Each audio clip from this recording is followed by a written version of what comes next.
Alright, in this video we're looking at Millender versus Dos Santos. I'll stick to their surname so I don't mess up Dos Santos' first name, but from here the commentary actually talk about Millender expecting that Dos Santos is going to shoot in the first couple of minutes of the fight. And so if this is the case and he's absolutely expecting the person to shoot in on him, then the number one priority is keep him away from your hips. Now there's a couple of things that in my mind would have helped him to make sure he keeps those hips away and keep the fight standing, because it's obviously what he's talking about. He's interested in keeping the fight standing, or he's going to make the person shoot by doing such a good job standing up.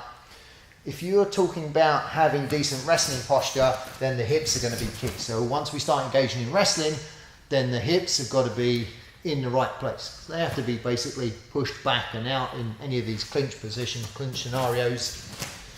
But this posture with your hips slightly pushed back can be happening all the time. There's no need to wait until someone shoots or until you're in a wrestling position for you to be making sure the hips are back slightly and strong, right? So we're just talking about tipping those hips back into this position. It doesn't detract from your striking. If anything, you can strike slightly more powerfully if you're in a good posture and you're sat down with these hips properly. But what Millender does is have these hips straight up. Right? Now it's a subtle difference, but it's a real important one. And the important one from here is that if this person's shooting in on you and your hips are flat and upright from here while you're striking from this position, Dipak shoots in from here, bang, I'm instantly at a disadvantage, right? So I'm at a position now where I have to do a lot of work to extract these hips and to spool down and block on this person faster than this person can complete the shot on me. So I want as much of a upper hand as possible before the shot happens. So if I'm keeping the hips out, if I'm keeping the hips nicely back in a position from here and Dipak shoots in, now if we pause it at that same point, instantly I've still got work to do with my arms and my legs, but my hips are already much further away from the action than they were in the previous example. So we're giving ourselves a head start on making sure the hips stay away from the other person. So hips need to be out. When he's striking from here, he shouldn't be allowing himself to get caught upright with the hips from this position. And then he does the second piece of work, which causes him issues in terms of the hips, which is he wanders into a combination very early on in the fight when Dos Santos is still fresh, hasn't really taken any damage, and he's ready to shoot in on him. So then it gets to a scenario where he's wandering in and he's throwing shots, and now he's upright with the hips and he's driven the hips close to the person. So this becomes easy now for Dos Santos to come down onto his hips from this position and complete the takedown. So regardless of whether you're fighting someone who's likely to be shooting in on you from a wrestling perspective or not, I'm going to recommend that these hips are kept back in these striking positions. Again, it shouldn't affect your striking game adversely from there. It's only going to make it better and stronger. You're going to feel more stable and more powerful from those positions. And if someone comes in to wrestle or shoot on you from here, your hips are already in a position where they can start to do effective defensive work from that position. So hips back, don't wait until you start wrestling to keep a good posture. Two more little tips from the fight, or little interesting scenarios to look at during the finishing sequence, because it's not a long fight. During the finishing sequence, there's a fight over back control, and obviously the finishing sequence where he gets in on the neck. But before he gets to the finishing piece, if I just bring that around behind me for a second, you get this scenario where Millender's trying to escape his hips out absolutely correctly from here, and so he's trying to roll on to a side. I'm going to talk about the hands for a second, and he's trying to clear these hips out to the mat, right? Standard kind of process that you would do if you were trying to get yourself extracted from back control from here and trying to make sure you're avoiding the submissions on the neck. So he's starting to move the hips off to the mat, to the side. And at this point, it's important that you recognize, if you're in these scenarios, that there's a scramble point to be had right here. So right now, we don't know which way this is going to go. So if you're the person escaping the hips out, you've got to pick the right time. You've got to be faster on the draw than the other person to start scrambling back on top. So as soon as you get a sense that you're starting to get yourself far enough out of back control, you have to be the one that scrambles back on top. Now preferably that would also include clearing the legs, but even if it doesn't, we'd still rather be facing the person from here. So as these hips pop out, we turn back in and get ourselves back up and facing the person. The same is true from the other person's perspective. Dos Santos is the one that reads this situation faster, right? So this is a shootout, if you like, between the two positions.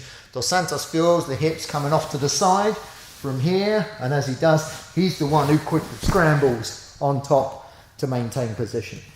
So if you're in that scenario where you're on the person's back and we're starting to have the person hip escape out to the side from here, remember this is the shootout right now.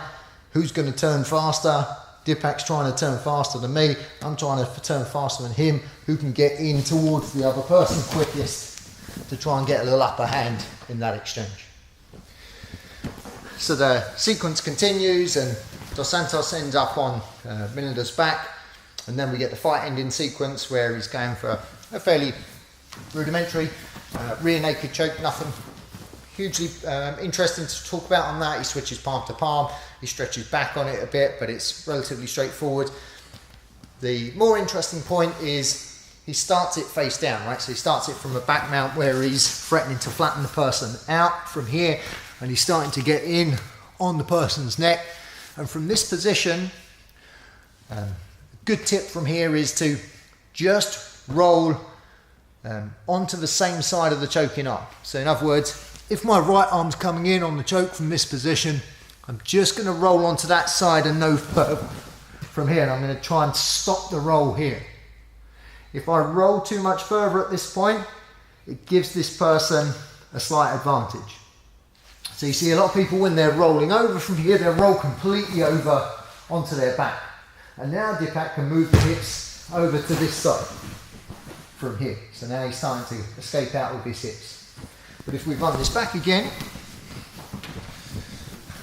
and as I'm in back control, I'm getting my right arm in from here, and I start laying down on this hip, and I stop the roll there, and don't go any further. Now, for Dipak to escape his hips out to this side is a huge amount of work, because he's stuck down on this side from here.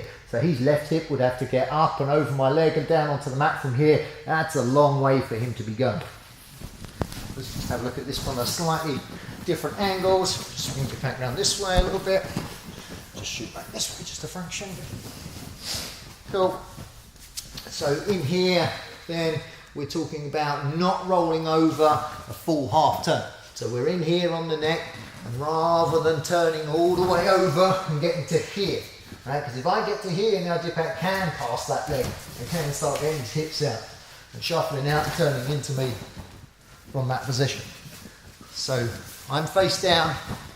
If it goes to roll, whether I initiate it or Dipak does, from this position, try and stop it on the same hip as the arm you're choking with. So I'm choking with my right arm, so I'm going to try and stop this on my right hip here. Don't let it go any further, and then I can start doing the work to finish from there, and it makes this person's job much more difficult.